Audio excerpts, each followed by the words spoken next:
well. So this is the last chance qualification race that's coming up now. Remember, only the top 6 from this will go through to fight it out. Alex Sedgwick on pole position for this one. Finished 11th in his heat, of course, as did Roy Hendricks, who sat alongside. So he's on the outside of the front row of the grid. Advait Dioda and Alain Muscaron on row number 2. And then it's going to be car number 142, which is Francesco Garisto, and Max Palumbo on row number 3. So remember, yeah, just the top 6 that will go through. So they head off on their final formation lap. Alan Day is any second now going to join us in live commentary, and then we can grab a quick word with our Heat 3 winner, Alan Day, who missed joining us for one of the championship rounds. Unfortunately, he couldn't make it for one of the championship rounds, and therefore that has sort of cost him a few championship points. But he does join us in commentary. Alan, congratulations on the Heat win, 8th in the championship standings coming into this race, with ground to make up, because unfortunately you weren't able to join us at Zandvoort, were you? Yeah. It's hard without a joker race that they take 1 point of one race. But anyway, all I can do is concentrate on the current race and trying to do the best I can. Pablo Lopez made it nice and easy for you on the first lap, whether it be cold brakes or cold tyres. He sort of slithered off from the lead, and from there was no looking back really for you, was there? Yeah, I realized that this track is so hard to pass, so probably one of the only options is at the start of the race. He made a tiny mistake, but I was already diving in. And since then, it was just managing the tires as good as. You know, as a 2 times champion in the NASCAR Whelen Euro Series, how important it is to score points when we get to semi-finals and finals. You'll be looking for a good haul of points this evening. That's the main goal, you know. I won the championship from the play of the season, so I know how important it is. Today, it's mainly about surviving. You will be in the top 5, top 5, top 6. It's already enough to gain some good points and continue to the next round. And you'll have Andre Castro directly ahead of you, because you'll start 3rd in the final. He'll start 1st. He gave you a bump and run at Daytona. Is it payback time for him? It's still a surprise. We'll let you go, Alan, because the race is about to start. So we'll chat to him later on. Well done to Alan Day, our winner of our 3rd heat. Alex Sedgwick gets a good start in this consolation race. Remember, just 10 minutes, just the top 6 go through. Roy Hendricks slots himself through into 2nd position. Advait Dioda is able to get himself ahead of Alain Muscaron for 3rd position. Muscaron might lose out here to what is going to be the car that squeezes his way through, and that's Francesco Garisto. So he did lose out. Garisto gaining 2 places there, actually, and is now up into 3rd place, ahead of Alain Muscaron, ahead of Advait Dioda. So it's been a good start from Francesco Garisto. So he brings that number 142 car, representing 42 Racing, up into the top 3 places. Remember, top 6 go through, and at the moment in 2nd place is Max Palumbo for Solaris Motorsport, but under pressure from Luca Caniore for Cal Racing. So the media man for Solaris Motorsport under pressure here from the team manager for Cal Racing, and it looks as though Luca Caniore almost giving him a shove there as they head down the Derek Minter straight. Palumbo a little bit sideways going through Westfield Bend. Caniore also sideways, which loses him a position there as somebody else is able to squeeze their way through. That was Gaspar Danovsek, I think, there, that was able to grab the place. So Palumbo 6th, Danovsek 7th. Caniore now down into 8th place. Palumbo runs wide, though, coming out of Sterling's, and he's going to rejoin the circuit directly behind his teammate there. So that was Nave Talor that was able to go through.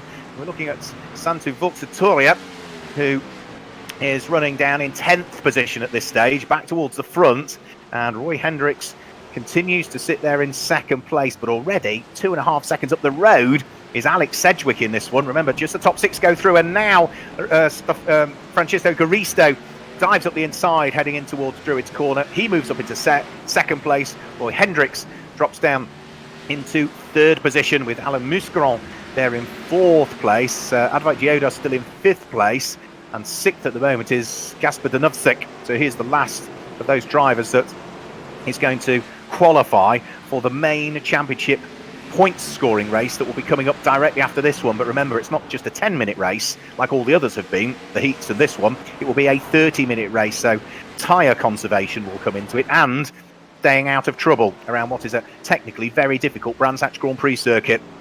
Alex Sedgwick knows this track well from his racing exploits in the UK, done a bit of Ginetta Junior racing as Alex Sedgwick in the past, a bit of Clio racing, did some Formula 4 racing in France as well a season or so ago. Not many, but did them, and has been a regular in the NASCAR Whelen Euro Series for the last couple of seasons.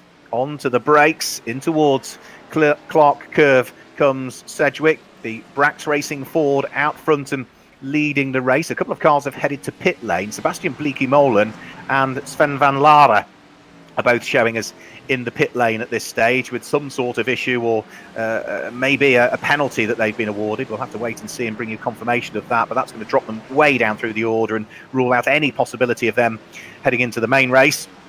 Keep an eye on the battle, though, that's going on for third and fourth and fifth position. Roy Hendricks, Alan Muscaron, Advait Dioda. I think in the background I saw through Paddock Hill Bend a mistake for Gasper Danovsik, who was running in sixth place. I think he, ran wide again there coming out of Graham Hill Bend. So he's now falling into the clutches of the 7th and 8th place cars, which are Nave Talar and Gordon Barnes. So in danger of losing out on automatic qualification. In fact, he has done. Nave Talar, the Israeli, has gone through here. So Gasper Danovsik, with a couple of grassy moments now, has dropped out of automatic qualification. And Nave Talar has gone through. The 18-year-old double former Israeli karting champion, finished 14th in EuroNASCAR 2 last year in his debut season within the NASCAR Whelen Euro Series, but is looking to see whether he can hang on to that position after the mistakes that Gasper Danovsik has had. Then maybe still a bit of dirt and dust just to work off his tyres.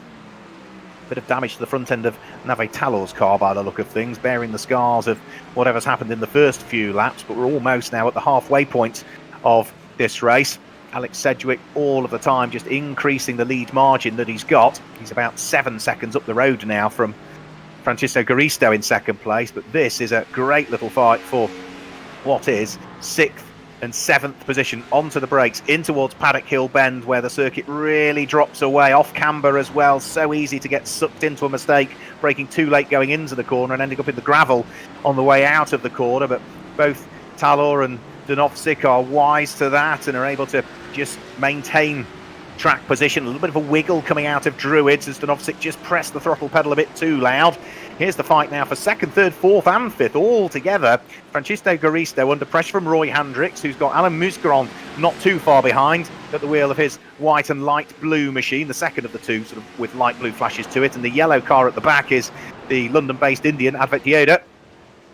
So fight's raging, but no such worries for this man here, Alex Sedgwick, who is well and truly out front by 7 3/4 seconds. Now, this has been a dominant performance, but remember, a win in this will only see him line up 31st on the grid, because this is the last chance race. Alan Muscaron, is he going to have a look here to try and steal the place on Roy Hendricks? Yes, he does. The two of them absolutely together round through Stirling's. Advait Dioda's not too far away, so the car of Alan Muscaron couldn't quite make it stick there, unfortunately.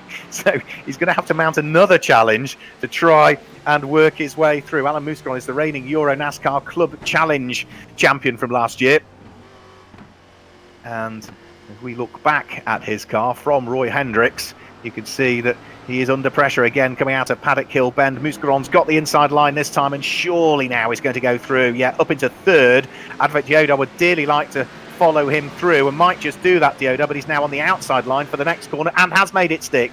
So Dioda now up into fourth place, and Roy Hendricks, who was third at the start of that going into towards Paddock Hill Bend, now finds himself down in fifth position. But that's still automatic qualification for the main race, and that is what is important. Gasper Danovsik now has dropped a further place. He was in 7th, wasn't he? But Gordon Barnes now has gone through and has taken that place away from him. Gordon Barnes, who is intending on racing in the EuroNASCAR Club Challenge in 2020. He's an engineer and IT consultant, races late models as well. Did a bit of Formula V in the UK many years ago, did Gordon Barnes. So he is 7th and is still 1 place away from automatic qualification. He would need to catch up with this lot here if he wants to try and automatically qualify. Alain Mousqueron ahead. We ride on board with Francisco Garisto for 42 Racing. His Ford looking forwards at the Chevy that lies ahead. Ford leading, Chevy second, Ford's in third, Chevy fourth, Ford in fifth, Chevy sixth, and then it's Chevys in 7th, 8th, 9th and 10th places. The next Ford is down in 12th, which is Michael Sturman, and the leading Toyota is Aurélien Dillier, who's down in 13th position currently. Onto the brakes, in towards Druids. Francisco Garisto looking to try and hang on to 3rd position. Advait Gioda makes a mistake, heading down in towards Graham Hill Bend. Bags of opposite lock to try and keep the tail end in check, and he avoids the spin. He's going to rejoin directly ahead of Roy Hendricks, moves across the circuit to try and block Roy Hendricks. Roy Hendricks with 2 wheels on the grass gathers up a brief sideways moment. So 4th, 5th and 6th all now together as Nave Tallow wants to join in the fun here as well. Now these drivers will fight. What they can't afford to do is trip over each other, because each one of them is at the moment going to automatically qualify to get through into the main championship race. Remember, it's only the top 6 that go through, and these are the cars in 4th, 5th and 6th position. That car there in 7th, Gordon Barnes, is catching them as well. Last lap from Gordon Barnes, 1 minute 30.3. That is, quicker than the cars ahead. So he needs to keep pushing on here, does Gordon, to give himself half an opportunity to try and see whether he can fight it out for the championship points race, which is coming up very shortly. Through Stirling's Bend, then press the accelerator pedal, shift back up through the gears again as you head in towards Clearways and on towards then the right-hander at Clark Curve that completes the 2.433 or 3.916 kilometre lap here at Brands Hatch on the Grand Prix circuit. Remember, it's been the UK home of the NASCAR Whelen Euro Series since the first ever visit here in 2011. And it's great that it's featured twice on the EuroNASCAR Esports Series calendar in conjunction with iRacing, with support from i.can.com and Sim Racing League TV. Here for round 1 on the Indy circuit, here for round 5, the first of the semi-finals on the Grand Prix circuit. And Gordon Barnes now has fully caught up with Nave Talor. We look back from Nave Talor, desperate to try and hold on to the final place that will see him through into the main championship race coming up, but needs to watch out. Gordon Barnes, I thought he was going to try around the outside there briefly, but now he might try the cutback. Nave Talor will surely hug the right-hand side of the circuit here, which means that Gordon Barnes will get the slipstream, but he's going to have to try it around the outside at Hawthorne if he wants to make it stick. The clock has ticked to 10 minutes. They are now on the last lap of the race. Alex Sedgwick is going to claim a dominant victory by something like 11.5, 12 seconds. Advait Gioda's made a mistake as well by the look of things there, so he nearly threw 5th place away. Roy Hendricks is up to 4th. Gioda's there in 5th place, and then Nave Talor makes a mistake which allows Gordon Barnes to go through. So Barnes now into automatic qualification, and Nave Talor looks as though he is done for the night. He was in 6th, he's down to 7th. Sedgwick claims the win and will go through to line up 31st on the grid for the championship race that's coming up in a few moments' time. Alain Mousqueron will go through and finish in 2nd position, the reigning EuroNASCAR Club Challenge champion from last year. Francisco Garisto comes through and finishes in 3rd place. Congratulations to him. Roy Hendricks will finish in 4th, just ahead of Advait Gioda, who's there in 5th position. 6th will go the way of that man there, Gordon Barnes, who left it late in the race to automatically qualify, but well done for him for just managing to sneak through on Nave Talor in the end. But Alex Sedgwick celebrating as he slides the car around the circuit. We heard from him after his heat, say a driver who is busy with a mixture of coaching and has been doing a heck of a lot of esports racing, so he will head into the pit lane, and it's not going to be that much longer before we already start to see cars gridding up for the 30-minute championship race that will be coming up very, very shortly indeed. So we will wait the cars to grid up. I'm going to see whether Gianluca Guille, who still joins me in commentary, wants to pitch in here. We've seen 3 heats already, Gianluca, and a last chance qualification race, and despite the fact it's a technical circuit and it's tight and twisty, they've all been fairly clean.